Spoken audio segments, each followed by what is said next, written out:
All right, guys, welcome to another episode of Exposure Runs the podcast. We got two GOATs in the building. One has been up here already, and then he came back and bought his friend goat. Bought his lamb. Got the lamb.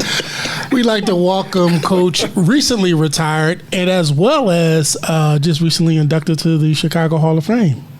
Congratulations, Coach Thank Rob you. Smith. Thank you. And he bought his friend, the other GOAT. Yeah, well. Head coach of Whitney Young over 20 years, Coach Tyrone Slaughter. Hey, I'm just grateful to be here. No. I haven't been able to get here on my own, so Rob was kind enough to bring me in, and I appreciate that. So, no, it's good. But I'm happy to be here. I'm happy to be in studio. You know what? I accept that. We had a nice conversation on the telephone, and we was going to get you invited up here, and then Rob reached out and was like, "Hey, bring time." It's like, cool. We can kill like 15 birds with one stone. I'm cool with that. So before we get into the questions, like we read off all of Coach Rob's tremendous accolades as a coach. You've been coaching over at Whitney Young for over 20 years? Give or take, yeah, between sophomore and varsity. I think I'm on my 17th varsity year. And so I had some stints before that as a sophomore coach before getting fired. So, So wait, you got fired as the sophomore coach at Whitney Young? Oh, yeah. And then became the head coach of Whitney Young? Well, I got fired. I won a city championship. I beat Rob in the city championship at the United Center in front of 20,000 people. Then the next year, we made it to the Elite Eight, and my head coach, he decided that he should let me go, and so they let me go. I was gone for 2 years. I returned after about a year and a half, 2 years, and was a sophomore coach, won a sophomore city championship again. And then the subsequent year, the head coach who was there before, he wanted to do something else in business, and the principal asked if I'd be willing to do it. And it's been an incredible run ever since. So about 21 years in total coaching, but 17 years as the varsity coach. And you have 4 state championships. Unfortunately, I only have 3. I would have had 3. 4 had Rob not beat me the one time. Okay, so you won in 97, 08. No, not 97. That 98 was Coach Stan. I won in 13? 9, 14, and 17. Yeah, 17. Okay, my apologies. Okay. No, I'll take it if you can get it in the book. I'll reach out. I will take it. You will take it? Oh, absolutely. Okay. My very first question before I get into my actual questions, the first thing that I noticed about the both of y'all, like y'all are like to be 2 of Chicago's most successful coaches, albeit adversaries on the sidelines. Like y'all are really good friends. That's pretty dope from where I'm from. Yeah, it's kind of different here too. Yeah. But it's basketball, and I think sometimes we get it mixed up and we take it personal with each other, and it's just basketball at the end of the day. And somebody has to win and somebody has to lose. And of course, we both want to win. We both want to beat each other when we're on those sidelines. It's not personal. I mean, when he wins, we talk about what I should have did or what I could have did or what they did to beat us, vice versa. Sometimes, he kind of grew up a little bit. Used to take him 2 or 3 days. I had to wait before I called him. But now I can call him. The last couple of years, I can call him right after the game. Right after the game? Yeah. Yeah. But if he wins, he's out eating steaks. And then I'll get right in touch with him. when you beat him. Yeah, but I think really when people see it, I think we kind of, our careers, with a little exception, kind of mirrored each other. We were both sophomore coaches at one time. Yeah. I think he got tapped to be a head coach maybe 2 or 3 years before me, and then I went on to be a head coach. And we were, at one point, we were adversaries in relations to the coaching thing, but it was never personal for us. It was never personal.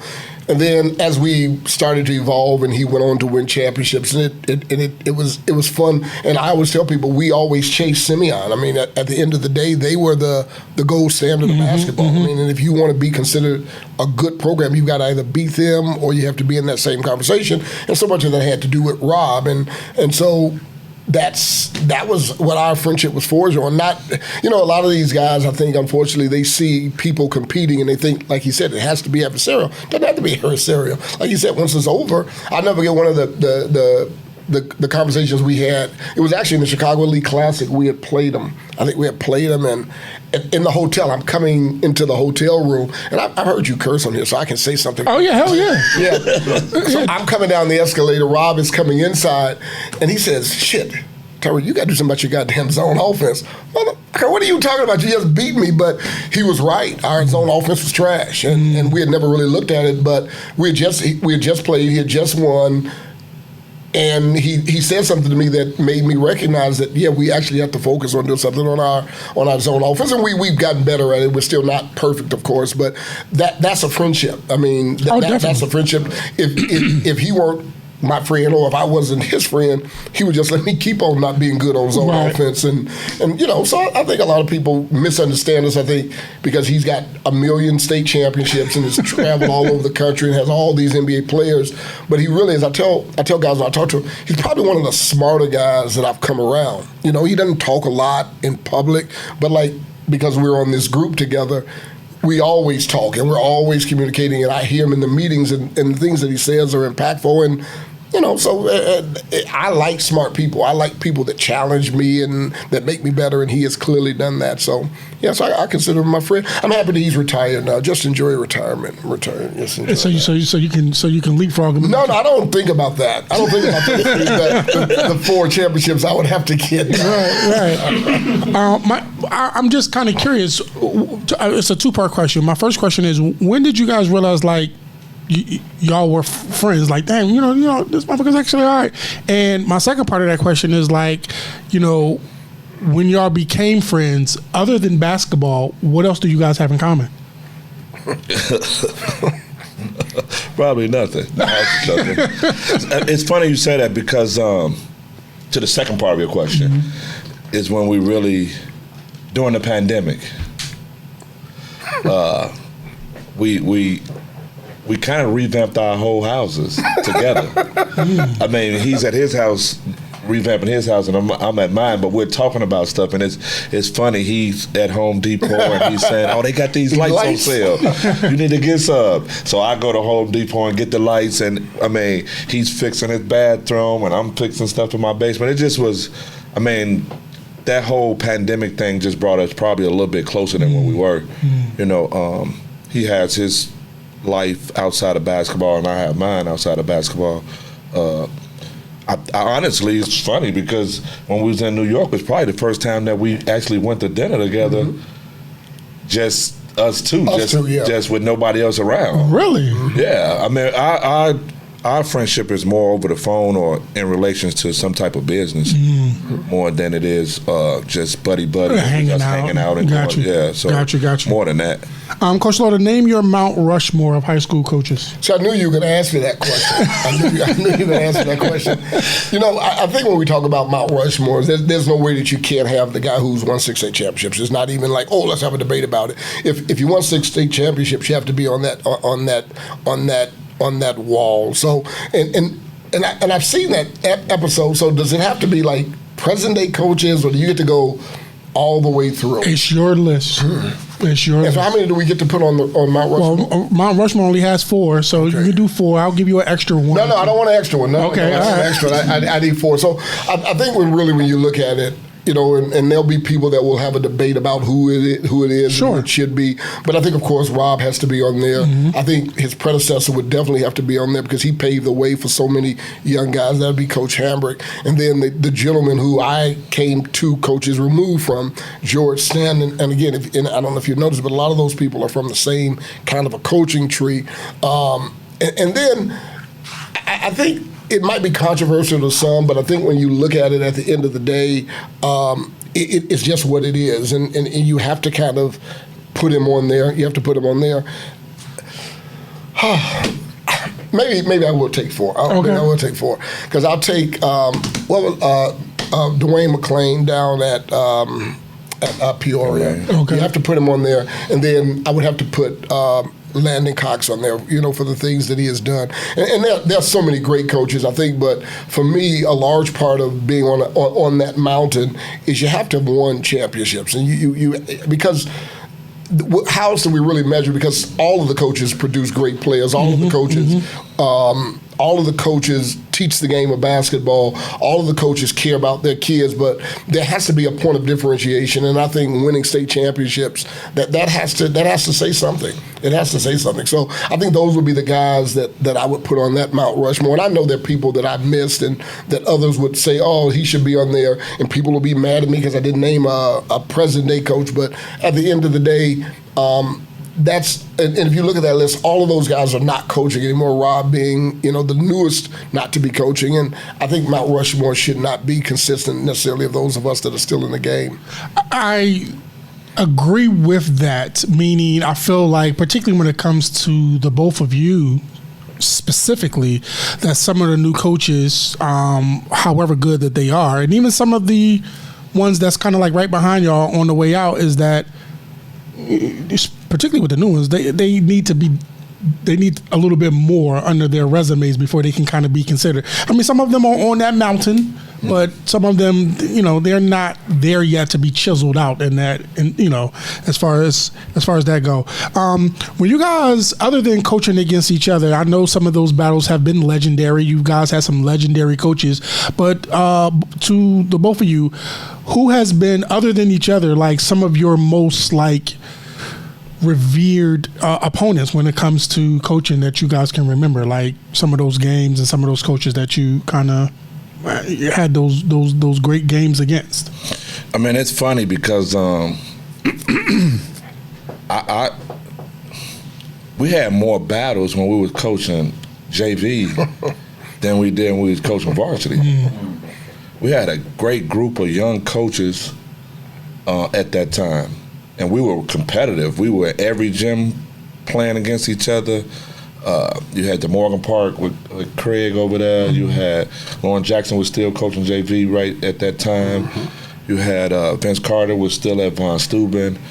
Mike Oliver had just left, went up to varsity, so that Bowie was over there. Yeah. I mean, it was every night, for JV. When we got to varsity, for me and my league was Craig had moved up and Lauren had moved up. But for me, besides the Whitney Young, Simeon going back and forth was Morgan Park with Nick. That was special, and Nick did a great job of publicizing it to make it be something that the whole city, some people around the country want to see. Yeah. And it was good, and it was a friendly rivalry between us. We got to sometimes where we got really heated because neither one of us wanted to lose to each other. Right. And me and Ty talk about this all the time. Nick Irvin is one of the best coaches that ever coached Illinois. Mm-hmm. You couldn't just go home and say you about to play Morgan Park and just go to sleep. You had to do some work. Because he could really coach. He knew his X's and O's, and he had his stuff together. So, and you didn't want to lose to him. You didn't want to lose to him because he gonna let you know. He gonna let you know, right? Yeah, you did not want to lose to him, and that was it. So, I missed that part of it. I missed, and me and him talked about some of the reasons why I stepped away, and that's part of one of them is the challenge of who's gonna bring this out of you every night.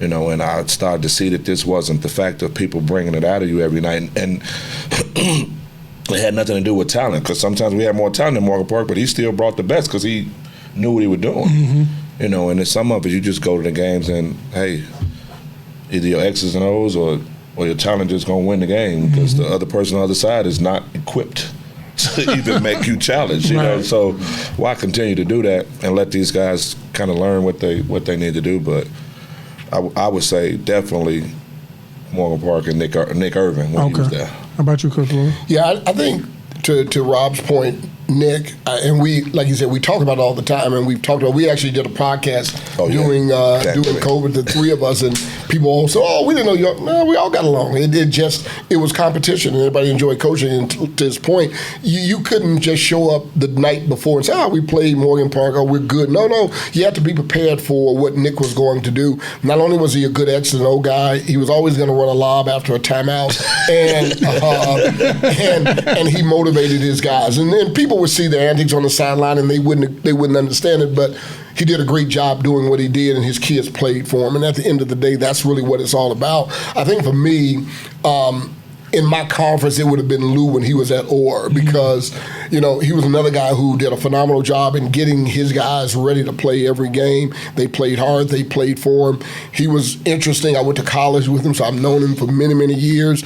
And his teams were prepared to play. But I think the one that I have had over the years, like tremendous battles, and if you go back and you look through the schedules and the standings, it was Mike Oliver at Curie. Literally, we would win one year, and then he would win the next, and then we would win the next, and we kind of have a running joke that it's your year now, or it's my year, and we've had some in the buzzer beater games, we've had some last second games, we've had some 4 overtime games, we've done it all, and it was, he does a great job of what he gets. If you look at his rosters historically, they're not loaded with high major Division I players, but he has a lot of good guys that play really, really hard, and they execute the things that he wants done, and he coaches the hell out of them, and they perform, and they're in our section, so we kind of invariably always see them somewhere in the line as a team that we're going to have to play in. So I enjoy that.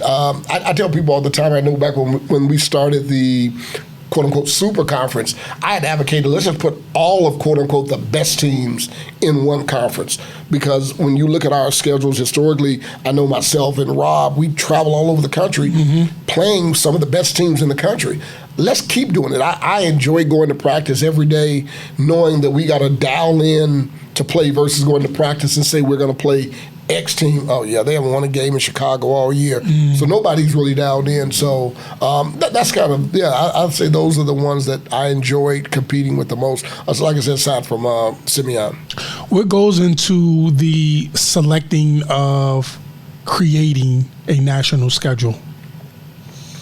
A lot of it really is relationships, and where you want to go play.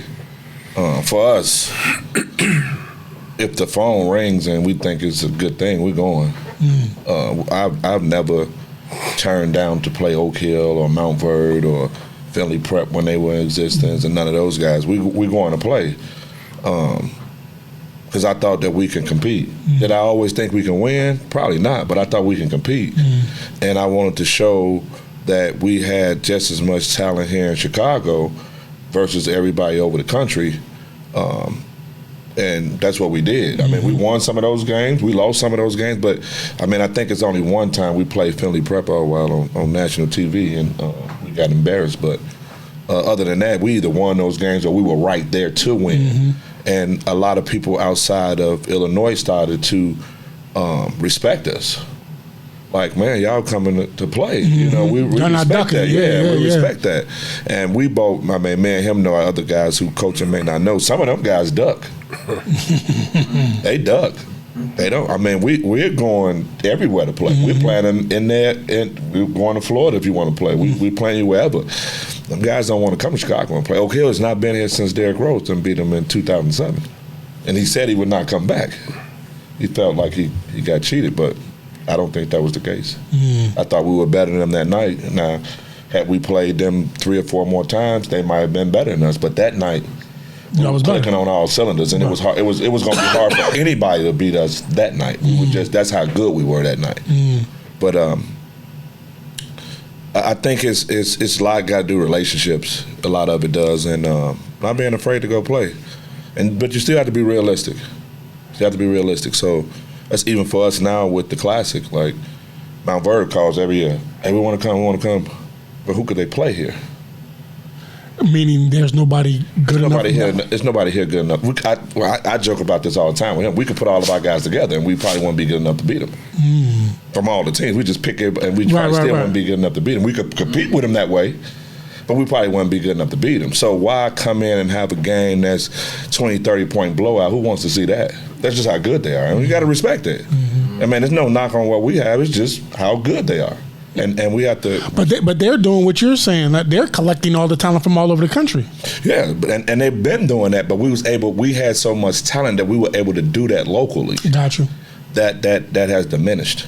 Our talent can't compete with that locally. Is it because our talent is leaving? A little bit of both. Okay. Yeah. Some of them guys could have stayed here. We still have a problem with it. I mean, it is. I mean, I don't, like I told you last time, I don't coach no more. I'm going to tell you the truth. Right. Shit, we just not good enough right now. That's my personal. Now we're catching up. Yeah. We're definitely catching up. Our younger levels are getting we're catching up. I was just talking to him, and then I let him chime in. I was just in Texas over the weekend at May Hoops. Okay. And the talent level wasn't like it was 3 or 4 years ago when I was there. And I'm like, oh, they sliding off like we slid off. It's coming around again. So everybody go through their cycle. Everybody goes through it, yeah. So now our younger kids are really good, and that's why I started my academy with the younger kids to try to help boost them to get to that level. Okay. What goes into your national? I'll tell you, and again, so much of what we'll say will be the same because it's thought out the same. But for me, one of the clear distinctions that I always like to make when people talk about national schedules, it's a distinction with going out of town and playing a national schedule. Some people go out of town to play a team and they say, oh, we're playing a national schedule. Well, okay, let's take a look at this team. They don't play anybody else national. National schedule really comes out to when you're playing in national events and or teams that play other national recognized teams. Mm-hmm. Teams that are going to be in the top 20s and whatever the rankings are, that might be in the top 30 or whatever, or that have other players that are national level players. Simply to go out of town does not suggest that you're playing a national schedule. Okay. So I wanted to make sure we got that on the record so that we're clear, because I hear it all the time and everyone says, oh, we play the toughest schedule in the state. Well, no, you don't. You may have gone to Indiana twice and to Wisconsin twice, but that doesn't say you play the toughest schedule. I hope y'all listening. He talking to y'all. Oh, and it is what it is.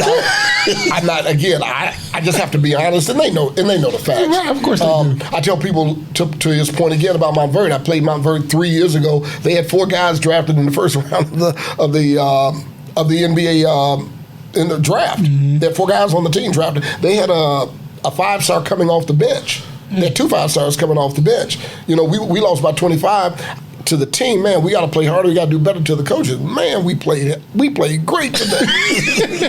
Well, when we look at the roster and they were beating other people by 40, we did play better. And to Rob's point, there's no ducking, and I think the relationships that you forge with people across this country, when you go to their events, you play hard, you show up, your kids are solid kids, and you got good players. Mm-hmm.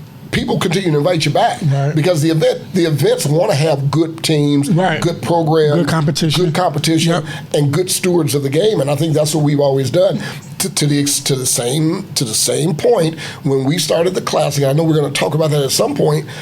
That's how we started, because of our relationships all across the country, picking up the phone and calling modern day the winningest coach in the country, calling DeMatha, a world-renowned program, and said, hey, would you come to Chicago? We got an event. And what did they say? Yes. And did we have anything? Did we have airline tickets? No. Did we have a venue? No. Did we have a hotel? No. But we had a vision and we had a relationship because of what we had forged over the years, and so playing on that national level. So I think that's what goes into national level scheduling. And for me, everything I do is geared towards March. You know, I'm not as concerned about the wins in the sense that I'm always trying to win, but I know I take some losses sometimes that others may not take, but it makes us better at the end of the year, I believe, and it has shown, and it has been pretty beneficial for us. And to piggyback off that too, some of these events, they only invite you if you had national ranked players. Mm-hmm. We traveled all over the country last year with not one player in the top 100. Goes back to the relationships. Mm-hmm. The relationship that I had with the people from ESPN. Hey, you're retiring. We're going to have you guys come on and play on ESPN for your last go-around. That was a relationship, not because we had a top 100 kid. The team that we played against had a top 100 kid. He's probably going to be drafted. He went to Michigan State. He was top 5 kid in the country last year. Mm-hmm. So just those relationships. So for younger coaches, if you're listening, make sure you build relationships with these guys, and make sure that you asking questions and trying to figure out how to get into these relationships.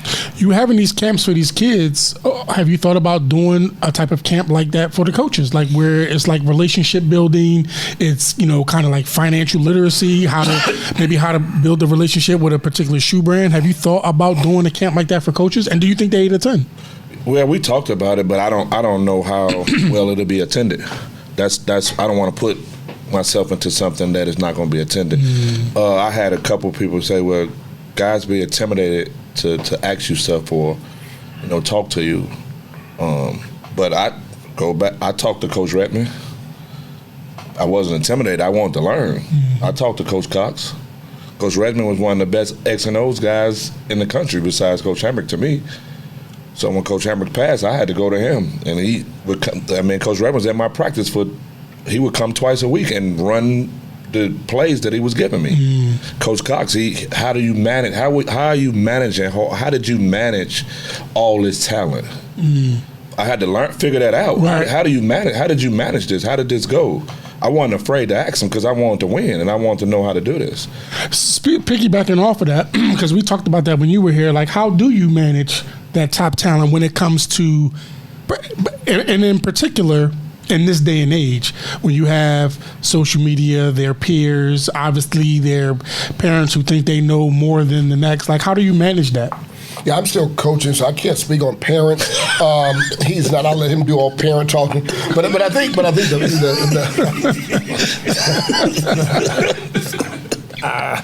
biggest thing, I think, at the end of the day, is you have to have relationships. I think all of this, if we talk about basketball for an hour or 2 hours, relationships keep coming back. Relationships and honesty. I think if you're honest with the student athletes and you're honest with the team, I think ultimately it works out. It's not always received well by all of the other ancillary people around the game, but if you have good, honest relationships with the kids and you do what you say and say what you do, I think it generally works out. I mean, it's not easy because it's a constant conversation. It's a constant readdressing something that you've addressed before. It's a constant of trying to show them, and I always talk about big picture. I'm a big picture guy, and so this is the big picture, and you have to see the vision. And if you look at the vision, if you follow the big picture, ultimately it works itself out. And that doesn't mean it always works. It doesn't mean it always works, but at least if we understand where we're trying to go and what we're trying to get done, and everybody can kind of buy into that, it can work. And it's not easy. It's not easy, I know. And again, I go back to Rob because we talk all the time, and we talked all the time. A lot of times people look into your program from the outside looking in, and it looks just pristine. Like, wow, man, that is just, you all are rolling. Little do they know all the drama that's going on behind the curtain. But you're managing it. You're working those relationships. You're having those hard conversations, and you hope that it works. And I tell people, for me, and again, I speak about me, when we look at the sheer amount of transfers that are taking place in the game right now, I don't have transfers. I've been fortunate that we just don't have transfers. In or out? Well, we've been fortunate enough to have kids that have chosen to come to our program, but we've not had any that have left our program. And I think that's a direct result of the relationships and the conversations, the trust that we have for them and they have for us. And mind you, it's not easy, I can tell you that. I'm sure that a lot of those guys over the years have thought about it or wanted to, but then we have another conversation and we try to work through it. It is not easy, but at the end of the day, the other part of it is teams are winning because there's a collaboration of guys. Generally, I can't remember in your 6 state championships, I don't remember a team that he had that won because of one man. There might have been some good players on that team, but it wasn't because of one man. So anybody that believes that I'm going to go X, Y, Z and just be the man, that means they're not interested in winning. They're not interested in winning. You're interested in putting up the most points. And then that's okay if that's what you want to do. But when people have opportunities to go places and people and parents and students decide where they want to go, you're going to go someplace with another player. And then the last point, if your expectation is to play at the next level, if you think for one moment that you're going to go to high major blue blood and be the only man, then you're fooling yourself. So there's no better time than the present to learn how to be one of the men or be a player with another collection of guys. So I think it's hard. It's not easy, but anything worth having is worth working for, and that's what we do. That's interesting that you brought that point up. I can just thinking about my own experience with Xavier, having an opportunity or even thinking about, eventually at some point maybe having him come to one of y'all schools. For me, it's so interesting hearing you say that, because for me, my reason when we took him from Marist, even when we went to Marist, but when we took him from Marist, my thought process behind it was two things. It was actually probably three things. It was understanding or thinking I had an understanding of the political jargon that goes into high school basketball, not really knowing you guys, but just that political of like having him come there to play with already established players within the program. And I was never afraid of him competing, but just didn't want to get him lost in the sauce. We're unknowns. We're not from here, right? And so then it went into what you just said, let me send him somewhere where, if for nothing else, he could be the man. He can kind of grow into his own. He was always a good team player, but pretty much every team he's been on, Xavier was at least one of the focal points, if not the focal point. And so when we left Marist to go to Oaklawn, that was exactly we were lacking in some opportunities. We were with the Wolves for a little bit. And so it was just like, let me just send him somewhere where he's going to get the bulk of that lookage, if you will. So it's very interesting to kind of hear you say that. And it's not so much that we didn't want to win, or I know Xavier, he's very competitive. He comes from a competitive family, but yeah, I just wanted him to go somewhere where he could always use the slang or the I forget what the word I'm looking for, but like I wanted him to be the machine. I didn't want him to become a part of the machine, and it was working until he got injured.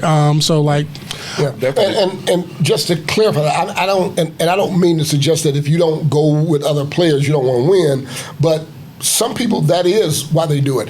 If you guys had a blueprint on what you were trying to get done. So as long as you understand what the blueprint is, and if that blueprint works for you, then that's perfectly fine. Some people, they don't have a blueprint. They just want to score. We definitely had a blueprint. There definitely was a blueprint to that.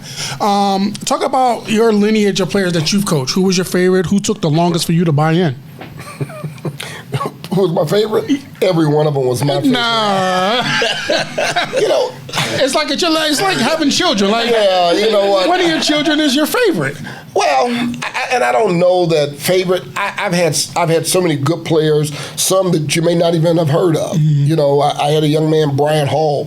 He was a kid that I came to him in the state playoffs, and I said to him, state playoffs, he's a 3-year starter on varsity. And I say to him in the state playoffs, we need to put Chris Colvin on the floor as a freshman because he's struggling coming off the bench for us, and we think.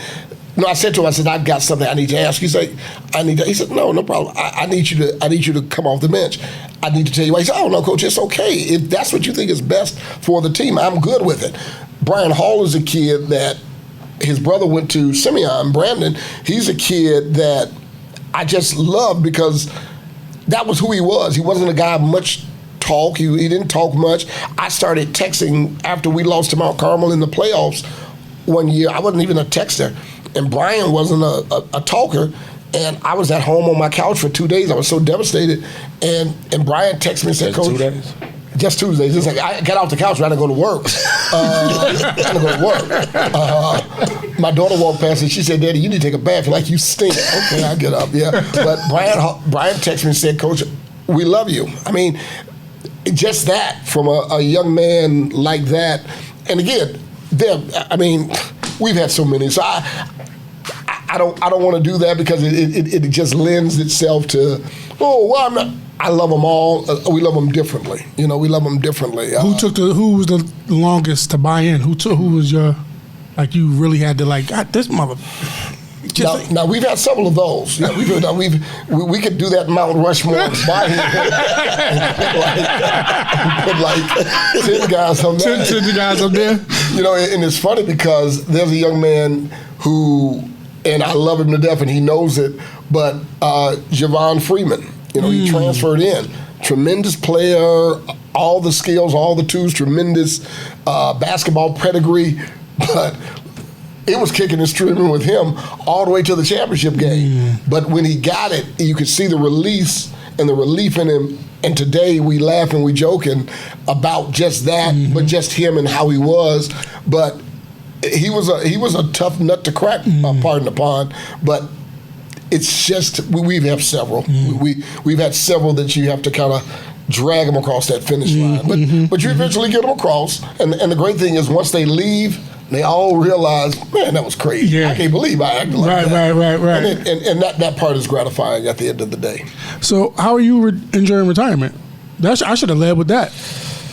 What's that? Right, because you've been working. Yeah, every time I turn around, you doing and. I mean, it's been good though. We're on the phone or in some type of text messages now because of the event, and he's always saying, "Well, he don't have nothing to do. He can do that. He can do that." But it's been good. I've been able to get out with my kids a little bit more, especially my son. My daughter's in track season right now, but she did go to a camp with me about a week ago, which was a blessing, and it was an honor to be able to be the director of a camp, and both of them were in the camp. So it was the first time that we ever been together in a camp that was not mine, that was a meaningful camp, a national camp with kids all over, and they were both in it. So that was a great feeling for me to be able to do that, and that it also helped, like, this is why you stop this, just to watch them be able to do that. And then I took my son to Dallas this weekend for another event, May Hoops event, which was good for him in itself. And then he reminded me last night when we got on the flight that I got a 3-on-3 tournament tomorrow morning. Oh, wow. So we did that. So it's been great though. I am not worried about open gym. I am not worried about a roster. I keep joking and I'm dead serious. I don't even know who's on anybody's roster. So, but it's been good. People say, "Oh, you're gonna get the itch and you're gonna get that." No, my itch is someplace else now, and building this academy the way I want to build it is what I'm gonna focus on, and it has me driving. It's driving me to try to do that. So that's where my mind is at right now, as far as that. Not getting away from the game completely and just saying, "Oh, I'm just going cold turkey." No, I'm not going to do that. I was going to ask you because I've been seeing your camps. They look like they've been doing very well. Like, talk about them. Like, how Yeah, it's been going really good. We have 30 to 40 kids that's just totally committed to the camp, and then we had at my last camp that I had like 80 kids there. So that was a good number, and we just do. Just the stuff that the kids don't want to do. We had a financial literacy person come in and talk to the kids and parents about those type of things. The next one is November the 12th. We'll go in and have a mental health person come in and talk to them about that part of it. I think that's so it's really not important. just about basketball, and definitely not playing. At the academy, we don't even play any games. Everything is all skill work and all understanding of the game. And the people that work with me, the trainers that come in and work, they are really good trainers, and we don't skip a beat. We're not letting people just say, "Okay, you're just going to mess up." I'm just here. Right. They all are invested into it. That's good. Which is really good for me in a part. In the last camp, I actually was on court with some of the kids teaching and showing, like, the people who work with me. I told them, this is not just about me. This is about all of us. So I'm going to be on court, too, if I need to be. And if it's something I see that needs to be corrected, I'm gonna jump in. Right. So I had my own station last time, for camp, which was good for me too. Do you find that doing these camps with the younger kids it's a little maybe a little bit more satisfying because you get to get them at such an earlier age? Yeah, me and him, and some other coaches, we talk about this all the time. We getting these kids to high school and they still really elementary. Very much so, in all facets, from basketball to mental. Yeah, they still elementary, and their parents.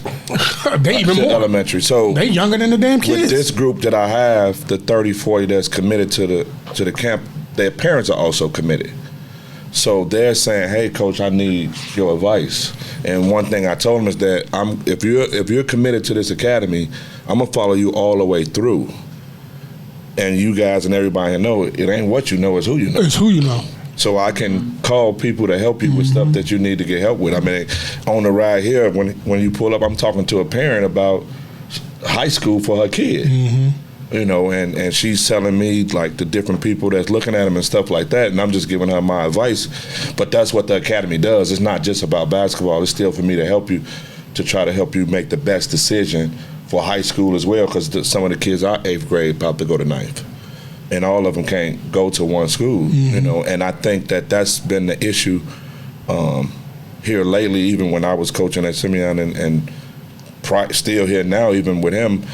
When we first started this, it was 20 good schools, 25 good schools. Now you got a selective 6, 7, 8, maybe in the city. Yeah, and maybe 8. Yeah, and we didn't have that. I mean, you might not ever heard of Washington High School. They was a power. We beat them 2 years in the city championship. The Finger High School with Andre Peavy, with the guys he had over there. Harlan was really hell, good. even shout out to Parham, but even I know Julian. Julian was good. That's what I'm saying. We had a boatload of schools that were really good, and now that's trickling down to 5, 6, 7 schools. Why is that? My personal thing is that our lower levels are so bad that we're not teaching, we're not giving them opportunities, we're not giving them the space to be in. So they space is outside on the streets because that looks fun, and it's more to do. They're giving them something to do. The streets is. Yeah. Oh yeah, absolutely. They're giving them a lot to do, and that looks fun to them. But we don't have, and we're not putting into them for if it's football, if it's baseball, if it's basketball. Those things are not how they used to be when we first started. I coached elementary basketball. I coached at Dye for elementary 7th and 8th grade, and I was the sophomore coach at Simeon. So my dedication to it was just like it was for high school.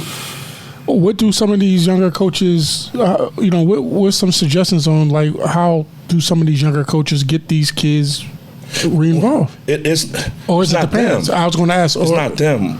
For me, I don't give a damn. But the public school system has to do a better job of what we're doing with these youngsters as far as giving them opportunities to have something to do. Sure.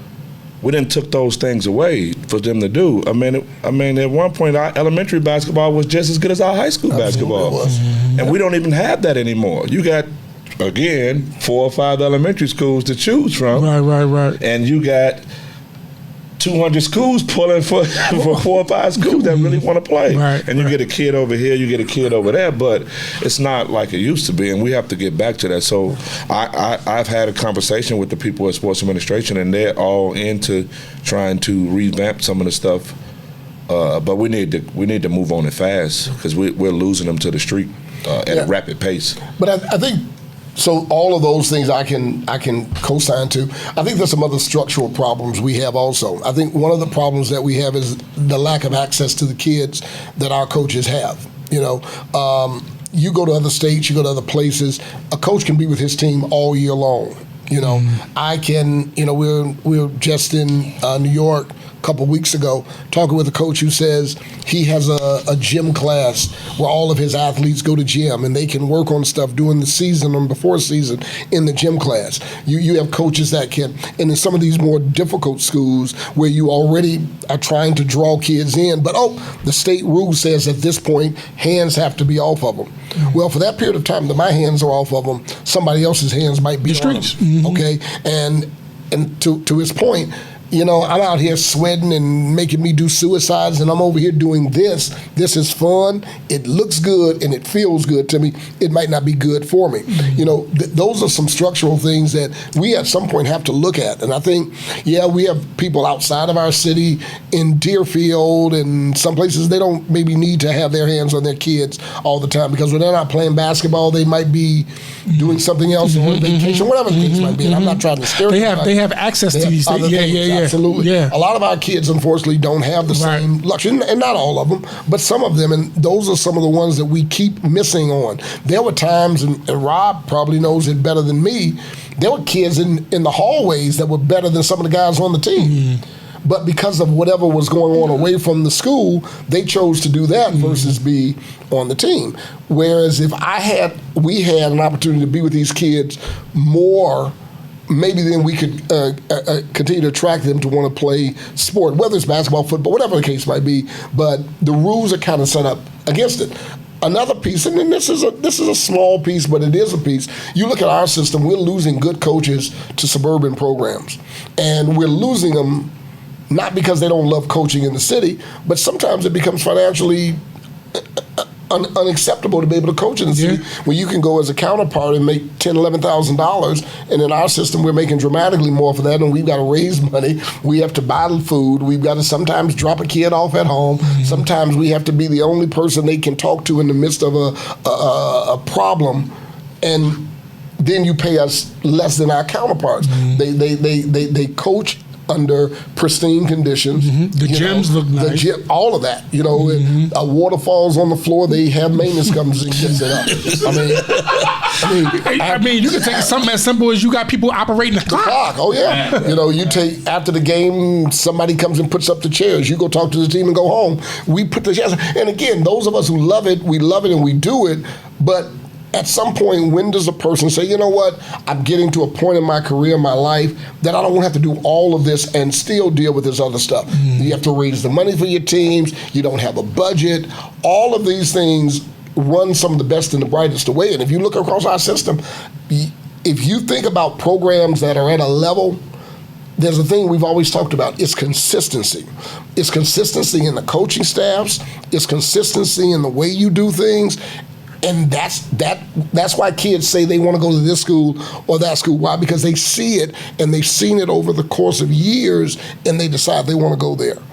And other guys would do it, but you can't get an assistant because you can only pay him $1,000 or some ridiculous number, and he's got to go through these 5,000 loops just to be an assistant. I mean, those are things that help to hurt our kids also.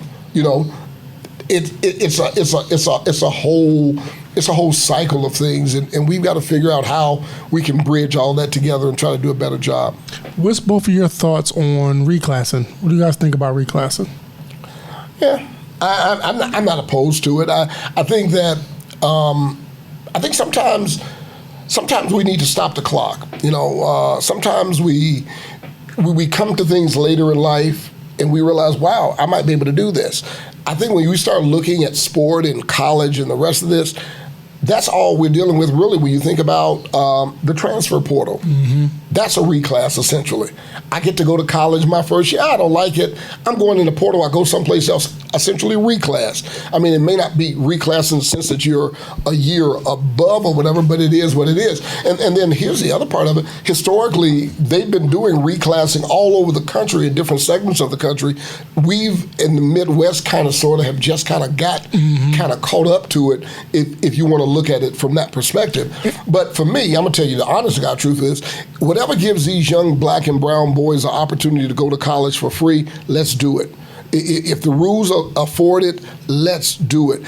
I don't, because I'm not one of those persons, oh, he's a year older than me, that's y'all cheating. You know what? If you're good and you go to college as a freshman, you're going to compete against guys that are 4 years older than you.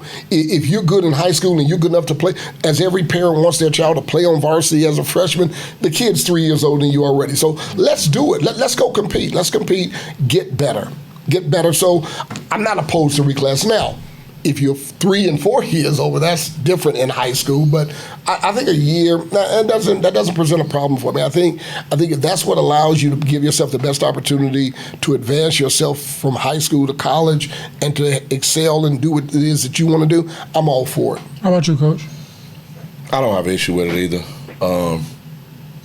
I mean, for my son, his little dreams or hopes or thing is to play on varsity as a freshman. That's what he said he wants to do. So we'll talk some of those kids going to be 18 and 19. When I come over for the meeting, we'll talk about that, okay? You got your NIL together? I got the NIL, just a little bit. But, I mean... Kurt, we're just joking. I'm no recruiter. But, if eventually you're going to have to play against them. You're going to have to play against them eventually. So, I mean, even like with me traveling with him with AAU now, and I'm looking at some kids. I sent him a picture of kids and stuff. I'm like, well, I know they might be a little bit older. But win or lose, when the game is over with, a lot of times the parents like, well, he's too. I said, well, look, your kid is going to have to play against older kids eventually. Why not do it when they're in 5th or 6th grade so they can know how it's going to look, how you could get adjusted to it and everything. My son last year was the first year he ever played with his age group. He's always played 2 years up. So his friends that he initially started playing basketball with, they're in 8th grade. And he's in 6th, so he's been playing with them since he was in 1st. They were in 3rd. So he understands that. And that's because of me. And I'm putting them, if this is what you say you want to do as a freshman, this is who you're going to have to play against. Right. So, hey. Might as well get used to it now. When you're a freshman, these guys will be juniors. You already been and played against them at home. Yep. Just from I'm speaking. But you're an East Coast guy, so that's been going on. Yeah. Well, I think East Coast is a little behind. No. Okay. No. Because of the prep schools and all of that they've had out there.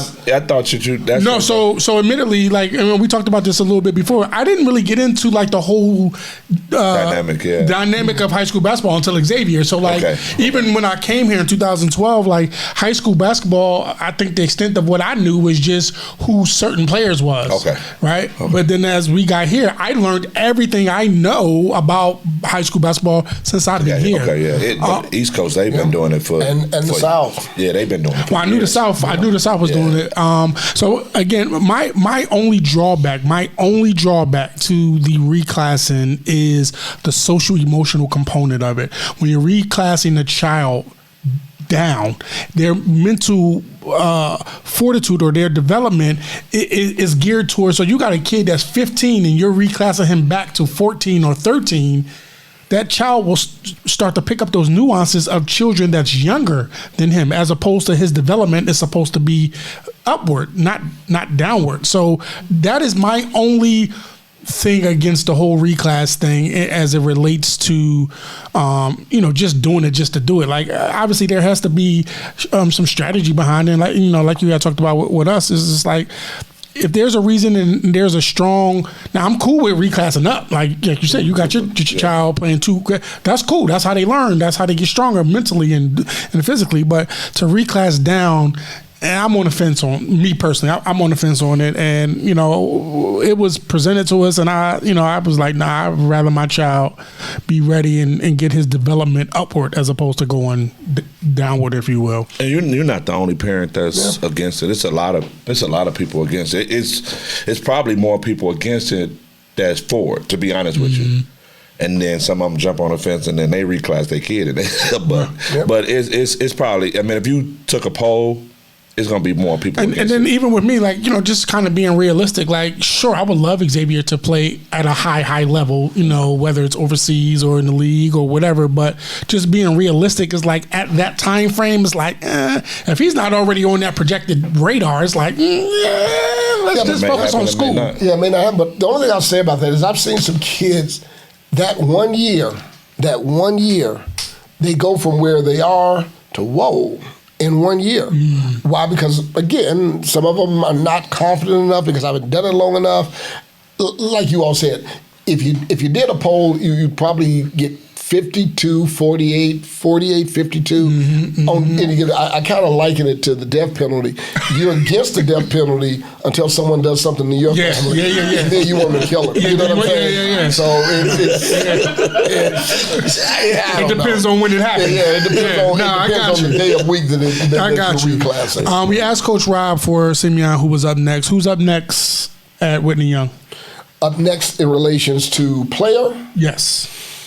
We got a bunch of them. Yeah, we have some good young players. So when we say up next, I think I take all of them and put them up next. I think, in our sophomore class, we've got really four good kids that are in our sophomore class, they're up right now. We're going to be young and they're up right now. Then we have two freshmen this year that are really pretty good too. So they're going to be up right now. I mean, it's one of the beauties, I guess, is that we've got young kids and we've got of course we've got Antonio Munoz now, who's a junior, but we've got a slew of sophomores and we've got these two freshmen. So we're excited about it. And I'm just interested. This past weekend, we were down at University of Illinois watching them practice, and we left there as a staff with just so much more inspired with some stuff that we could take back with our young guys and really kind of show them, because they're kind of like lumps of clay, and however we mold them invariably is what they're going to ultimately be for us. So we're excited about that. So when you say who's next, I think it's a compilation of guys that are next. I was told that you are actually a baseball guy. How did basketball become your passion? Okay, so I heard this story. About good coaches have to coach to be good coaches. Well, I'm never considered a good coach, so therefore I wouldn't even go into that. But I started coaching baseball when I was 15 years old. Me and my best friend at the time, Perry Jackson, I played baseball, and I made the All-Star game when I was 15 years old. I didn't make it when I was 14, so when I made it, the coach called me to tell me, hey, you made the team that's going to go to Rockford. I told him, no, I'm not. I quit.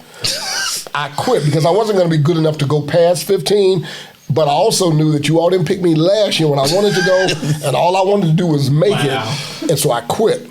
And so the next year,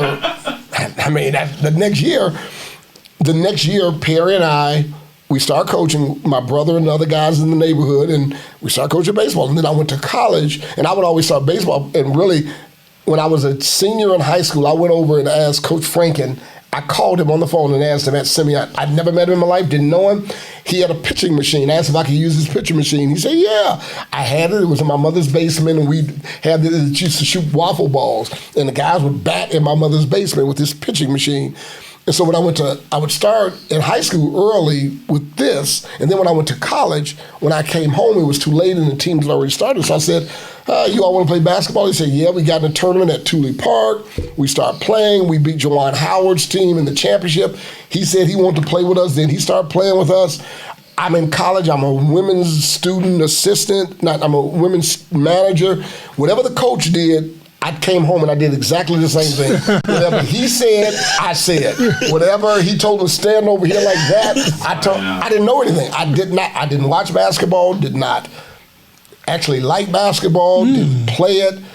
I mimicked everything that the guy I honor as the person who got me into it. And I just said, screw it. I looked at it in a Division III school. That's where I met Lou Adams. He played there. He was probably one of the best basketball players I've ever seen.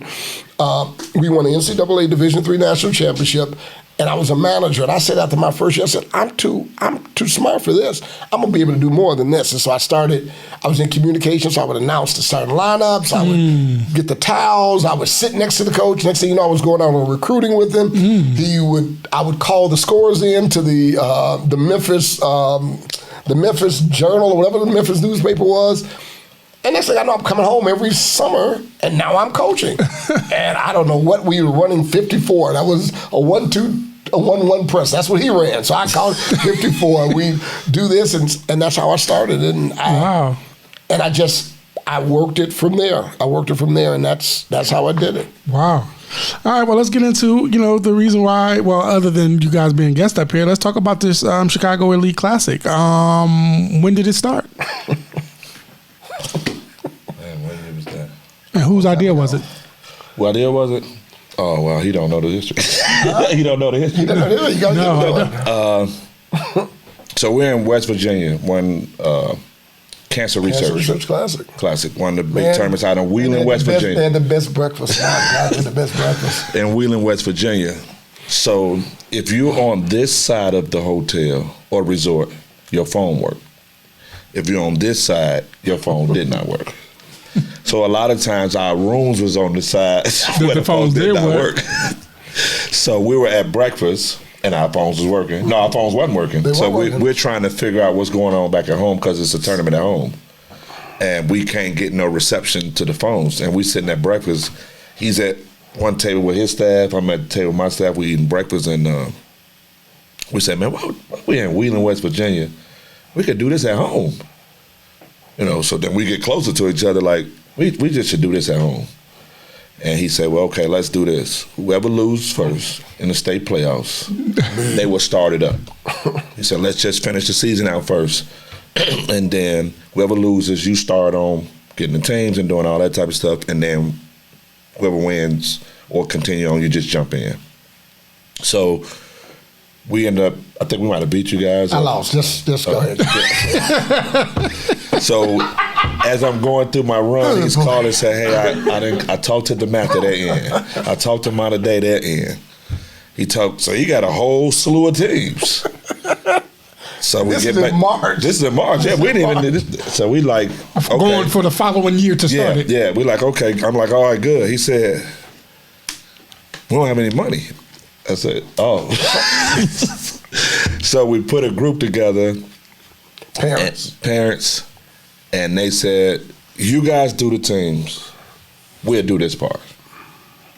Nice. Because that's what you guys know, and we know this. So we got the teams together. They did that part. And from then on, that's just been the relationship with us. And they kind of spearheaded and took it over. And people honestly think it's our event, but it's not our event. We just get the teams. Get the teams. And they access certain things as far as their group of people because they know that we go to these events all the time and that we host it. That we understand what that part looks like and how it should look. But they then took over the event and made it what it is. We're pretty much, we on calls with these people all the time, and half the time I don't even know what they're talking about. I just say yes or no. Or we text each other and say, that sounds good. Let's say yes to it. You have to show up here and tell the story.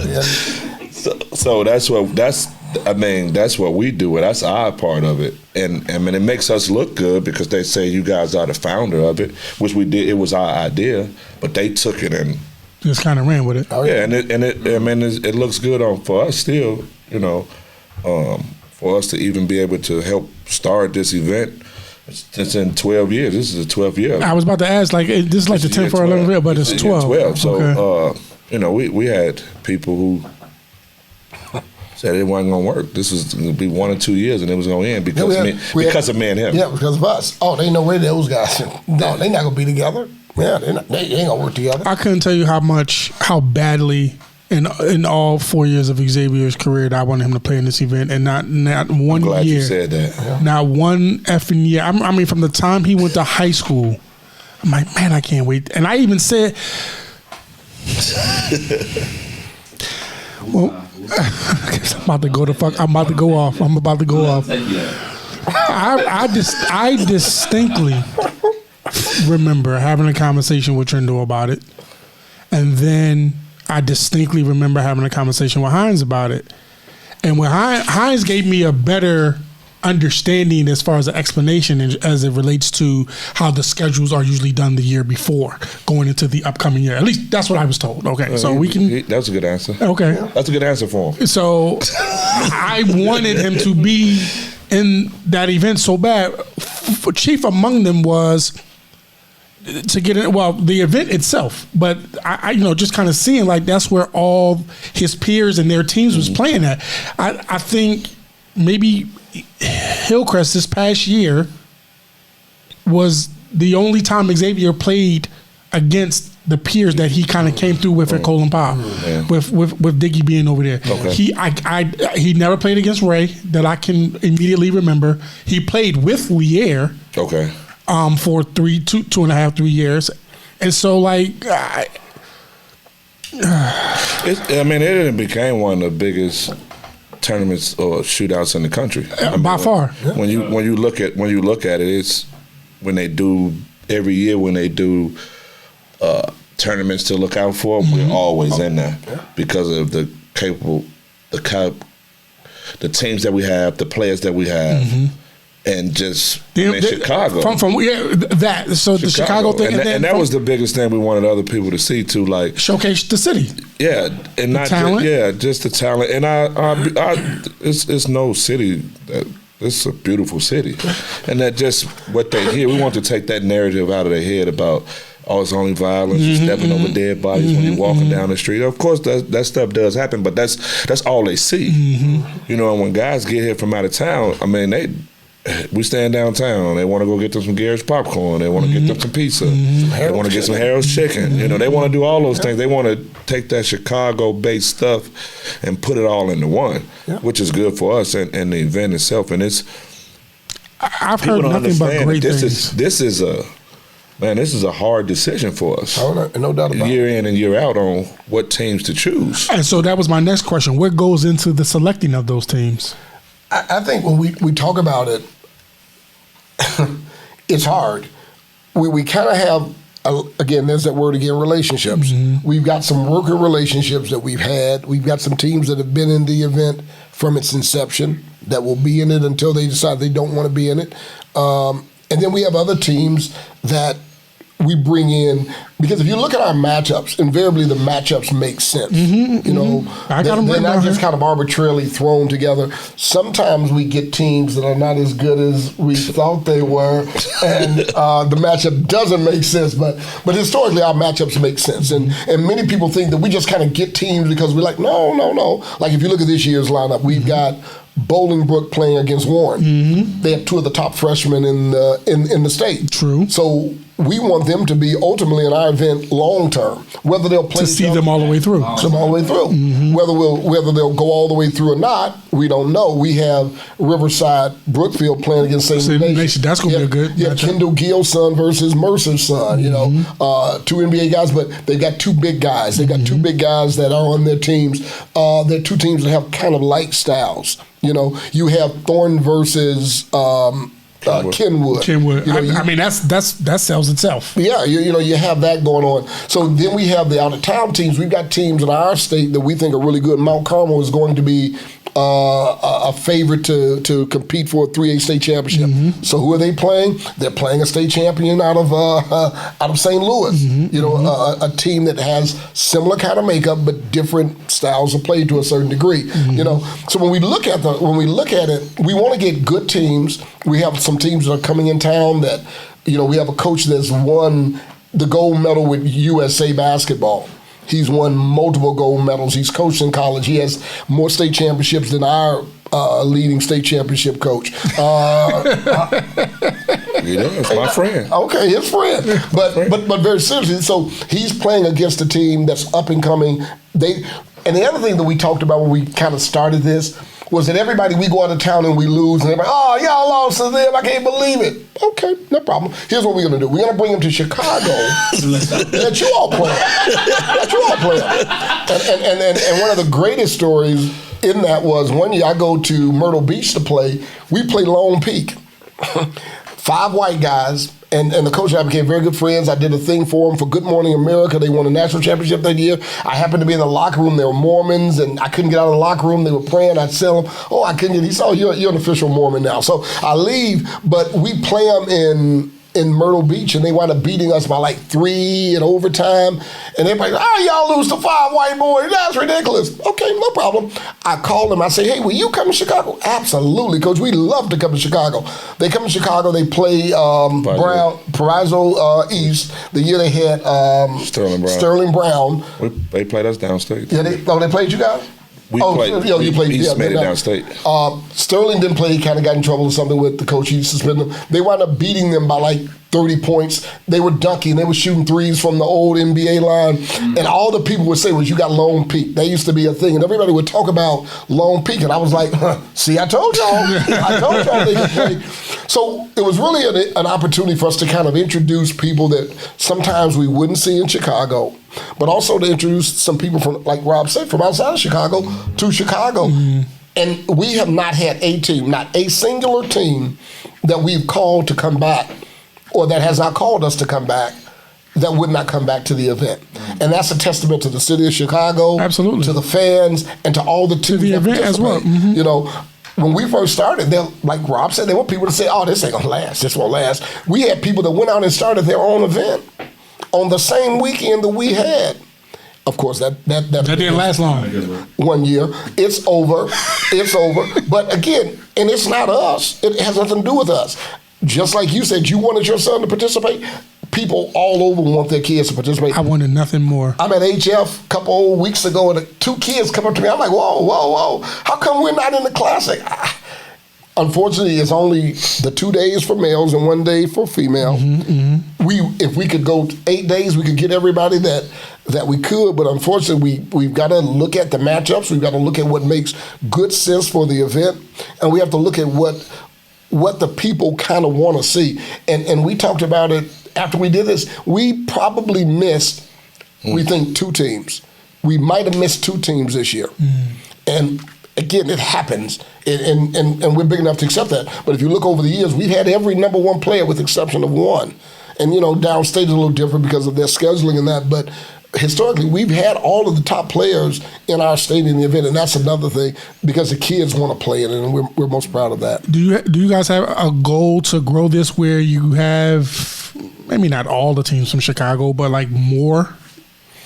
Yeah, I mean, or do you like where you're at? We just went over this Thursday talking about maybe we start on Thursday and get 3 games in just to try to help get more teams involved. I mean, it's more on the people who actually does all of the other work. Mm-hmm. It's easy for us to get 6 more teams to play. Mm-hmm. That's the easy part. And we want to get the right people too. We don't want to just get anybody. So that's the thing. Like, people don't understand. Like, how do you?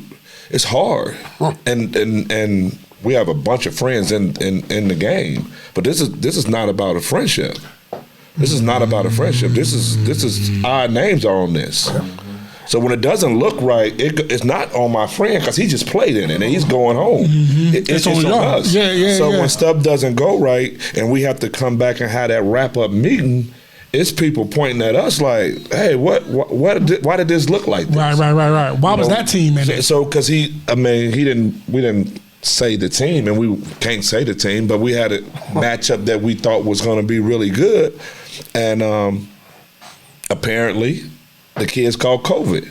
Apparently, so the players that we thought were going to be here wasn't here. And the game was lopsided. Nobody wants to see a lopsided game. We want these games to be competitive. And sometimes it happens. I mean, you go back to, no one thinks that we're going to beat St. Rita last year by 28, 29 points. Mm-hmm. Nobody you think that's going to be a more competitive game. It just happened, though. Right. So those things, some of those we can't control. But no one wants to go see somebody getting beat by 40, 50 points. That just doesn't make sense. And be clear about this, too. There's no attempt to save me or Rob in the scheduling. There's no attempt to save us. I mean, my record, at one time, I didn't think they were going to invite me back to the Classic. I've lost so many games. I kept calling Rob, asking him, can I come back? Can I come back? But at the end of the day, again, it goes back to the model. You want to compete. You want to compete. One of the things that we did, and we kind of got the Classic rule, was we tried to bring in the young kids before the high school games, and we had good grade school games before high school games, and the state came out with a rule that you can't play grade school games in a high school event anymore. But those kids are all graduated through high school, they're in college, and some of them are going on out to the pros, and they wanted to always play in the Classic. We wanted to introduce the Classic to the kids as young as possible, so that they would understand it. When we first started, this is our first logo. Our logo has changed multiple times now, but everybody knows it by the Classic. Mm-hmm. When we first came in with the name, we came with all these old dumb names. We just said, let's call it the Chicago Elite Classic, and off we went. And now everyone just calls it the Classic. And invariably, and again, this has nothing to do with us, we literally can call coaches almost up to the point of schedule posting to get a coach to play. Mm-hmm. And again, that's because the reputation that the event has garnered and the work that all of those teams and coaches and players have done before. I tell the story, and this will be fast. I see we're going to West Virginia, and so I'm at the airport with Chaminade. At the time, they had Jason Tatum on the team. So I see the coach, and my coach said, that's the coach from Chaminade in the airport. I go over, I introduce myself, and and if you know Frank, he's not a very outward guy when you first meet him, very reserved. So we spoke, blah, blah. Hey, I'm from Chicago. We're like, okay, great. We'd like to have you come. Okay, we got to get on the plane now. We get on the plane. So I'm telling him all these things about the Classic, and I said, let me just say this to you, Coach. You got a really good young player there. Here's what I would say to you. Whatever you do, don't let the people give you a one-year contract, because if your good player leaves, they'll probably forget about you. Okay, thank you, Coach. So we get down to West Virginia, we get everybody settled in, we go downstairs to like the little lounge area. I'm eating, and I see his coach, and he gets up, he comes over to my table. He says, hey, Coach, how you doing? I said, hey, what's going on, Coach? He said, no, not much. I was talking with my coaches. We'd like to come to your event next year. I said, my God. I said, this is great. I said, we'll get the information out to you when we get back home. I'll get your contract. And he had Jason Tatum on his team. We don't even have a contract, but we're going to get you a contract next week. We are going to get you a contract next week. So he said, okay, great. He said, oh, well, one thing though. we got to have a 2-year contract. I said, I got you, coach, no problem.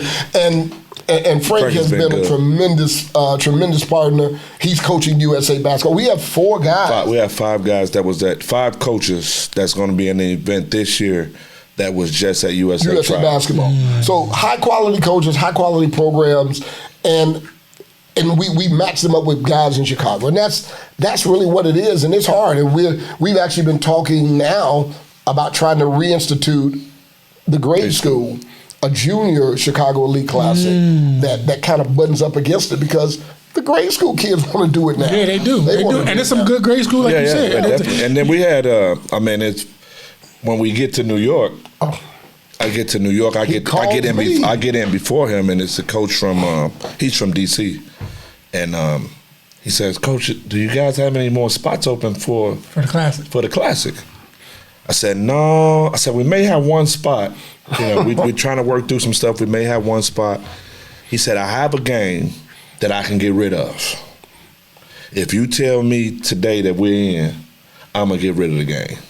I said, "Well, you just give me a couple of days. Let me work through some stuff." I said, "Coach Slaughter be here. I'm going to run it by him and see what he says." So now he sees him. And he goes and say, "Hey, I talked to Rob, and we really want to come up if we can, bada.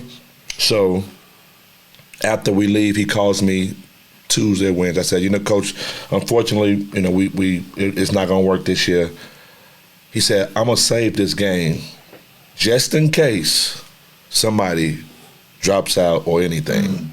And if you call me November 28th, we will be there on the 2nd to play." We go to dinner that night after the games. We all go to dinner. Coach from St. Anthony's. We're sitting there, and he says, "I come to Chicago, I win a game, and you don't invite me back. How come I can't get Christ the King? I'm sorry, Christ the King. How come I can't get invited back?" I says, "You know what? We got you." So we're laughing about it. But that's the reputation. We've gone places. Duncanville, he says he's back next year. Imhotep from Philly. They're coming next year. So, quick story about Imhotep, the head coach, Andre Noble. Yeah, I went to college with him. Oh, okay.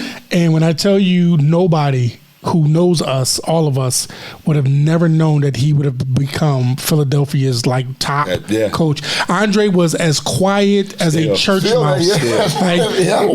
We all made, it's like a running joke in my circle of friends, he must have read Coaching for Dummies, because Andre did not talk. He did not talk on campus. He was class. You seen him maybe, and I think he used to work in the cafeteria. I'm gonna double check that, but it was class. You seen him in the cafeteria, and maybe just kind of mosey on about campus.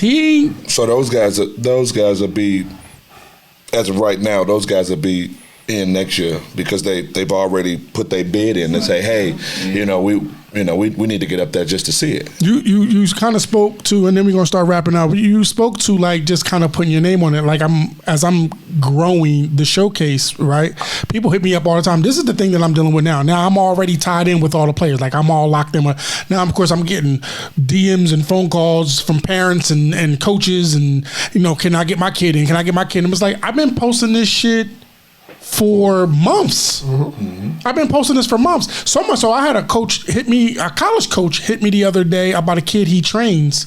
"Yo, can you get my kid in?" Right? Of course, I'm always going to try to do a solid for a college coach.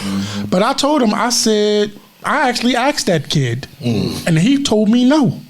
So no, I'm not doing you no solid, coach. I know how you feel about that. Yeah, because we've been there. We get it. Like Coach Slaughter said, we missed out on a couple of teams, and there's some teams it's some programs that's on the bubble of being able to say, "Hey, let's try them.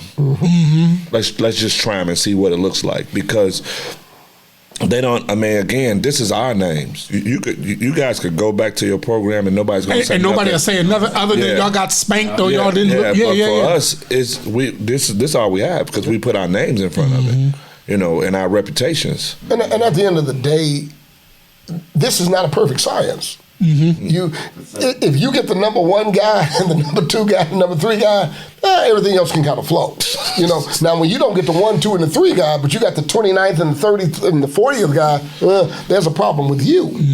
So at the end of the day, as Rob said, when we talked about it, maybe in year 3 when we're still trying to figure out, man, this thing is still going. It's year 3. And we're sitting there with Rahm Emanuel, and Rahm Emanuel's sitting in a room with business people, and we're sitting over here with eating pineapples and bagels at Ariel Capital's meeting room, and he's telling them we need to raise, what did he say? No one's leaving out of here until we raise $200,000. And we just sit there. And that was the mayor of the city of Chicago. And when we went, remember we went in and we met with him, and what did he say to us? And we met for how long? About 3 minutes. I'm all in. Told the person, get their numbers, call me back, we'll set up another meeting. And tell me what I need to do. So that was almost like validation. I mean, we're sitting on the 5th floor of City Hall talking to the mayor of the city of Chicago for 3 minutes, and we literally couldn't take our coat off and sit down fast enough. He just said, what do I need to do? I'm all in.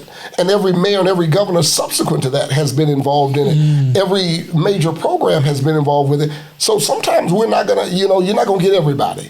And sometimes you're going to have to tell the good ones no too. And then people have to realize when you get an opportunity to invest in Walmart at the beginning, you do it. And you don't invest in it, when you get Walmart stock, it's gonna be a little higher than what you thought, and that's what happens to you. And that's actually what's happening to me as I'm growing this platform. It's like, early on, it's kind of like now with the podcast, we done had you up here, now we got you up here, but even Twice. with the twice, and now with the so we're gonna have to get you up here again. But even with the showcase, it's like people didn't believe in it, or it's kind of I'm an outsider, and I feel like me being an outsider gives me the perfect advantage. Because there's no political nothing with me. But see, I'd stop you right there. It goes back to what I told you, even with players. Some of these people don't see the vision. They don't see the vision. Yeah. And when we did it, they didn't see the vision. We saw the vision with nothing. We had nothing, but we had a vision. Same. Right. We took our vision, we gave it to some people that they knew how to get stuff done. They knew how to get it done, and that's how we got to this point. The vision, and to your point, your event is the vision. You take it and put it upstairs, and there's lights and all the cameras and action. People want to be involved in it. People want to be involved in it. It's all about the vision and the willingness to drive your vision. The willingness to drive your vision, to build those relationships that you've now garnered with people.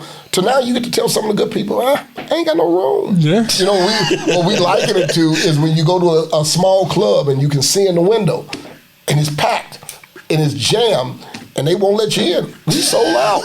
You want to be in line. I can't get you in. I can't get you in. I can't get you in. Next time I'm gonna get there early. Next time I'm getting there early. I used to do club security in Philly, right? Okay. And so before I became, a part of that, that used to happen. Like people would be looking like, "Moo, can you give me a kiss?" Like, nah, like I told y'all last. It's like get here early. I would have not only got y'all in, I could have got y'all a couple drinks.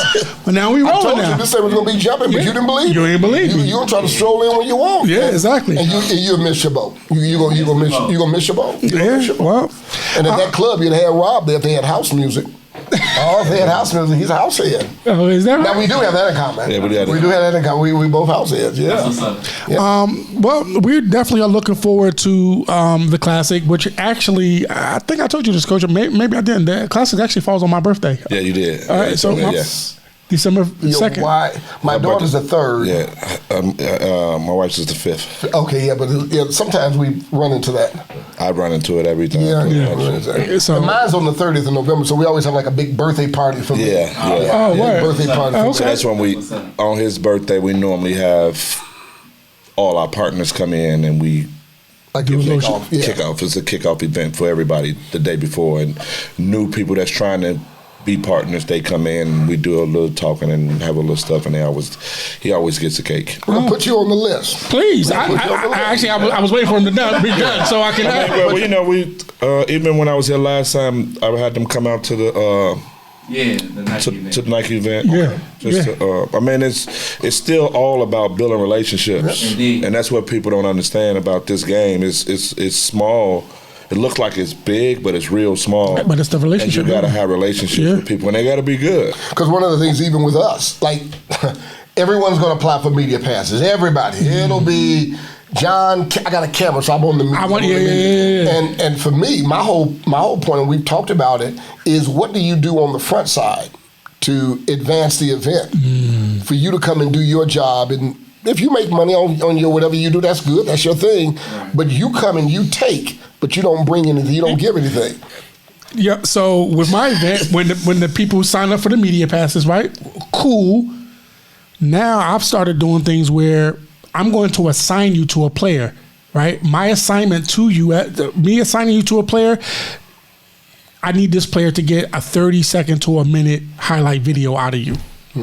So I did that with the Unsigned Senior showcase. I'm going to do it with this one as well. I have, if Ahmad does come, I have a specific videographer that's from the time he lands will be shooting him the entire time he's there. So like you said, the vision is all a part of. Like you got to. I had a blogger last year, and I actually kind of got at him after the event because he wanted to come only because Jeremy and Jeremiah was there, and I told him that cool. And I know you're going to talk about them, but I need you to identify another player or two that you're not familiar with to put him on. He didn't do it, so his ass ain't coming back this year. You smart. Absolutely. You ain't wrong. Like you know that these. I know you. Everyone knows that the Angelos and the Chris Riddles and the KJs and these are great players, and I appreciate them even lending their technically their likeness and images and their abilities to the pro. But there's going to be some other players that there people don't know. that people don't know. That people should know. That people should know. I got two That's other players coming from Philly who they're on nobody's radar. One is a freshman, one is a sophomore, but this is the type of opportunity that they need to be seen. Then of course there's some players here, some really good players here that these bloggers who in these rankings, and it's like they got to do a better job with this shit, man. Like I'm tired of seeing y'all talking about the same people when it's other people, other kids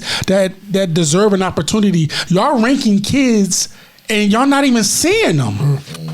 Versus y'all going to see kids and y'all not even giving no shit. It's a kid, Dietrich Richardson, I think it's his name. He's from Peoria.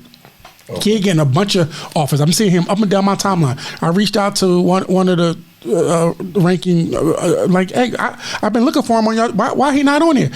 We didn't get a chance to go see him. How the fuck y'all, like, hey, y'all got somebody down in that fucking area? And now I've gotten off my soapbox and we're back to the program. This shit burns me up, man. This shit burns me up. Yeah, but I mean, but you hit it on the head, and I mean that's his pet peeve. He's really hot on that part with the people that runs the event about, hey, what are they doing for the event and how are they publicizing an event before the event, not the day of. Not the day of. What are they doing to publicize this event and make it better beforehand, and not just coming there with their camera and I'm a whole list, and you got this, and you got this, and now we got 3 people with a pass walking around, and don't nobody even know how to use the camera. And they not when they post they shit, they not even putting the classic logo on it. Don't tag it or nothing. So that's another thing. In my email to these videographers, which is getting ready to go out, if you don't tag our shit, you never getting invited again. That's in my email. You're not coming the fuck back. And I'm also those words. I ain't gonna lie. The BBA joint, we had 4 photographers come out, and I believe 2 of them just sat down and maybe took like 3 pictures. I'm like, never again. So here's so not exactly those words, but very similar. Because I was going to ask you to send me the letter, but I don't think we'll be able to use those words. Okay. So so it's the logo needs to be there. The other thing is being assigned to a player. The other thing is I'm also given specific instructions of rotating games, so everybody ain't gonna just be bunched underneath. Everybody gets an opportunity to film a game. Okay, I get right. So you gotta. Last year I had to kick a guy out because he didn't want to rotate. I had somebody in charge of the media, and so I was kind of a little not annoyed, but like it's like he was from out of town, and it's like handle this. And so when a guy wouldn't rotate, he was like, "Yo, dude, won't rotate." I'm like, "That's cool." Like, "Yo, you don't want to rotate? You can leave." And he left. It's like, all right, well, like y'all gonna do the stuff that we're asking y'all to do for our event, like, and then for the kids, I think because it's highly sometimes these kids don't really understand that these media people, the good ones, are a direct result of your opportunities. So make sure you tag them. This is their livelihood. They're doing shit for you. So tag them, repost their shit. If it's you, friend them and suggest them out. And so we have a specific strategy to the vision when it comes to this stuff. So and it makes sense. Definitely. It makes sense. I thank you, gentlemen, for coming on. We're looking forward to being there. I appreciate the opportunity to come out. Like, I am very excited. Yeah. This will be my first time there, albeit my son never getting a chance to play in the shit. Thank you to all the schools that he fucking went to. But I'll at least get a chance to go now. The fuck? But we'll be there. And it's my birthday, so like I'll get a chance to, kind of hang out. But I definitely want to give a shout out to you guys. Like the Classic is definitely, one of Chicago's legendary events. It's well known, well received. And kids, coaches, and people alike are like dying to get there. So yes. So we December 1st, 2nd, and 3rd. Oh, let me read off the teams real quick. I actually wrote this down. So we got DePaul versus Lane Tech. I'm taking Lane Tech. Lindblom versus Juliet West. I'm taking Lindblom. Bolingbrook versus Warren. I'm going to go with Bolingbrook just because I know them. Okay. I don't really know much about Warren, except for they got the one freshman young man. Whitney Young versus Cardinal Ritter. I think I got to go with Whitney Young. I was going to take Ritter. We got Thornton versus Kenwood. That's going to be a great game. I think Kenwood is going to squeak that out. We got Mount Carmel versus Vashon. I'm taking the hometown team with Mount Carmel. Angelo Saravino he tough.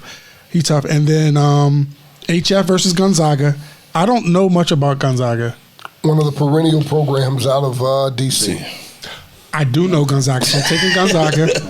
I'm sorry, JD. Riverside Brookfield versus St. Ignatius. I'm taking Riverside Brookfield in this game. Simeon versus Hillcrest. I'm gonna take Simeon. They young. Hillcrest is young. Yeah. They're young. But Don. Yeah, Don, Coach Houston, he always got his teams prepared. But I'm going to take Simeon. St. Lawrence versus Marist. I'm taking St. Lawrence just the fuck because. Just fucking because. So when you see this, Hines, you can call me. You know I love you. All right. Hyde Park versus Pace. I'm not familiar with Pace. Where are they from? Atlanta, Georgia. Oh, I used to live there, so I'm taking them. I used to live in Atlanta. I'm taking Pace. Curie versus Sidwell and Friends. Where are they from? DC. I'm going to take Curie. Fenwick versus Oak Park. I'm going to take Oak Park. Oak Park in that one. And then, of course, the girls. You have Butler versus SF. HF. Oh, I don't know why I type S. I apologize. HF. I'm going to take, where's Butler from? Chicago. The coach's daughter goes there. I'm going to take HF. Then you have Bolingbrook versus Kenwood. I'm going to take... Good game. Yeah, it is a good game. I'm going to take Kenwood. Good game. I'm going to take Kenwood. Okay. Loyola versus Vashon. I'm going to take Loyola. Simeon versus Thornton. I'm going to take Simeon. Phillips versus Lions. I'm going to take Phillips. Okay. And Whitney Young versus Naperville Central. I'm going to take Whitney Young. Great. Those girls' games are some great games. I mean, the whole lineup is really good. I mean, when we looked at the lineup, and we did that switched probably 10 right before. I mean, it's got the final thing the day before, but that actually switched about 10 to 12 times when we first initially started. And so to that point, one of the things people always wonder, why do we roll out the schedule, kind of how we do it? Because stuff changes at school. Stuff changes, and if you notice, there are no times yet. Right. There are no times. Right. Because if Rob decides he wants to get into the portal or Rob hurts his ankle, you used to be a marquee game. We need to move you from marquee. Right, from marquee. So versus putting it out there and having to change it, we just kind of roll it out kind of systematically. So if I'm guessing just off of looks, as of right now, the marquee game, I would assume is Thornton and Kenwood? I'm not sure. Okay. Not sure. Okay. Just make sure. Let's put it like this: they'll be in a real good place. I'm sure. And the games are being played where? UIC. Credit 101. Okay. Credit 101. And this year we did something a little bit different too. Tickets are on sale now. Oh. Tickets are on sale now. How do they get tickets? All participating schools, UIC box office, and Ticketmaster. The tickets are on sale. We started early because there's so much of a buzz for it. We didn't want to wait till the last minute and people be able to miss out or can't get it. So we decided to start stuff early, just because the event is the event, and we've been having people reach out, through especially for them out of town teams. Yeah, especially for those guys, and they just want to get tickets and stuff like that. So we're just trying to figure out. And a lot of those teams actually travel pretty well. Yeah, Pace has a great. they have an alumni group here. Yeah, my good friend Coach White, who's the 16U for USA, who just won a gold medal. Pace has a large alumni here in Chicago. Okay. And they're taking those kids out to dinner after the game and stuff like that and be at the game. So they got a lot of people that be in town. And where are the kids staying at? Or is that like a secret thing where y'all prefer not to tell? No, they stay at the is it the Hyatt Regency? It's Hyatt downtown. Hyatt downtown, Nice. Magnificent Mile, but it's like right off of Michigan Avenue. And are you guys doing like a big like meet and greet with the teams, food? and all No, that type of shit? we used to do a dinner and we used to do a breakfast, breakfast. but we didn't play games on Friday when we did that. Okay. So once we went to Friday games, the teams from out of town fly in on Friday night. They'll practice, and then some of them may want to go over to the arena to watch some of the rivalry games that take place on Friday, or others that might be a time when they decide they want to do something on their own, and we'll provide food in that form at the hotel. But we're right on Michigan Avenue, so there's no better place to go in Chicago. You're right there. Just walk over to the. We're not at the one by the river. Oh, okay. We're the one right off of.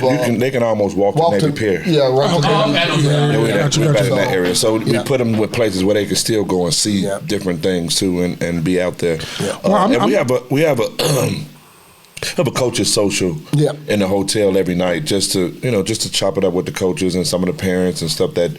Out of town parents that come in and their families and stuff like that. So we kind of had that inside the hotel. We're definitely looking forward to being down there, just to kind of, bring our platform down, interview some of these players from out of town, like just kind of doing what our platform is designed to do, giving some highlights to these high school kids. We want to interview some parents. We want to interview some of the coaches. Like, we're looking forward to the whole. You guys are more than welcome to tap in any kind of way you want to tap in. You just get with either one of us, and we'll get you with to the media person, and they'll be able to tap you in. And if you have any issues with that, then we'll make sure that they know that, hey, this is a priority to us. Yep. And that's one good thing about those people. We still have a priority, And the other thing is, if you guys ever want to get any of the players, we encourage that. Yeah, we really want some of the players in the definitely. event that can come and talk. Definitely. We've already had two. Like at Lane Tech, we've had Shahid Solibo on. Okay. Lynn Bloom, we've already had Jashawn on. Okay. And so, let's look at Jashawn. They weren't in the event. But we said he deserves to be in the event. Absolutely. And we couldn't make it work, but they agreed to play, and they agreed to play at an early timeline, which wasn't perfect, but we wanted that team and him to be in the event because he deserves it. Those two kids, Jashawn and Shahid, are like phenomenal kids. I mean, phenomenal. They were up here and just really blew me away just with their demeanor and their maturity. I was like blown away by them, both of them. And those things go into the classic and selecting too. Just like you said, that kid deserved to be there. I mean, I know that there were, 10 to 15 schools who tried to get him to come to their place. Yeah. And his thing was like, I'm gonna stay where I'm at and just continue to do this. So being loyal to this, let's try to be loyal to him as well. And not saying if he wouldn't have went someplace else, we wouldn't have tried to get the team to come, but just that alone sucked us in and say, hey, let's just try to make it work for the kid. Because of course, like you're saying with your kid, he wants to be in the event. Right. He's looking like, I'm one of those players and I'm not in it. I should be in it. And we have some other kids that's probably seniors who think the same way. It's just entirely too hard. Like we just sit at the end when we get all these phone calls and can we get in and why wasn't we picked and when do y'all cut that off? Like, you know what, I'm not dealing with that shit. We already full steam ahead. It kind of stopped now. Okay. Because we've issued out everything out there and there's no more times. But literally up until the day of this is going out, we were still getting calls on why come we're not why in. did I get in it? Why You did know. I'm like, it's And we literally take turns kind of picking the teams. Like, okay, Rob, this show you, I don't want to deal with this. You know, this you do it. You know, and I pick and figure out, and I call him and say, hey, what do you think about this person? What about this team? And then he say, hey, I saw them. They play not that good, or blah blah blah blah. And by me being away this year, he knew more of the players, you know, and what was going on. Gotcha. And I knew the guys who were at Whitney Young, Gotcha. because I saw them. This is part of my getting away from the game. Right. I haven't been to no fall leagues, which I normally would go, even though we wasn't playing. I didn't go to none of the stuff in the summer or spring, just to be away from it. So, like I say, I truly don't know who's on what roster besides the ones who played over at the event that we had at Young. I don't even know who's on these teams. I mean, you hear transfers and all that type of stuff, but I couldn't tell you that, you know, this person. I would know my whole conference by now. Right. I got a question for you, Rob. How many games can you schedule? A year? Yeah. I don't know. I know, because you call me every year to answer that question. I'm just trying to see if you really round up it. I don't know. But see, this is what I'm saying.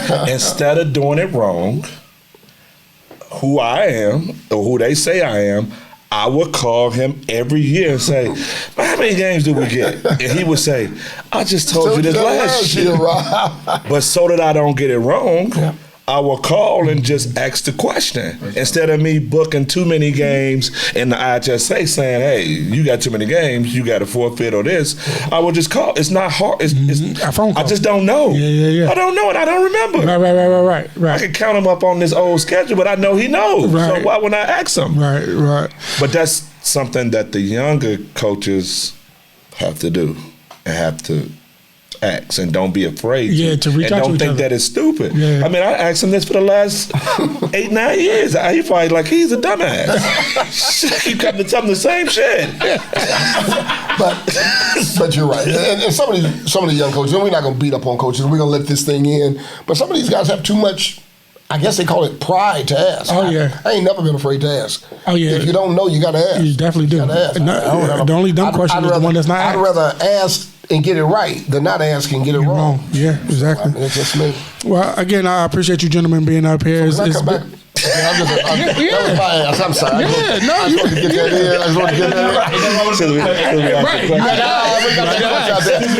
I just said, let me ask. Definitely. Yeah, absolutely. We love having you back.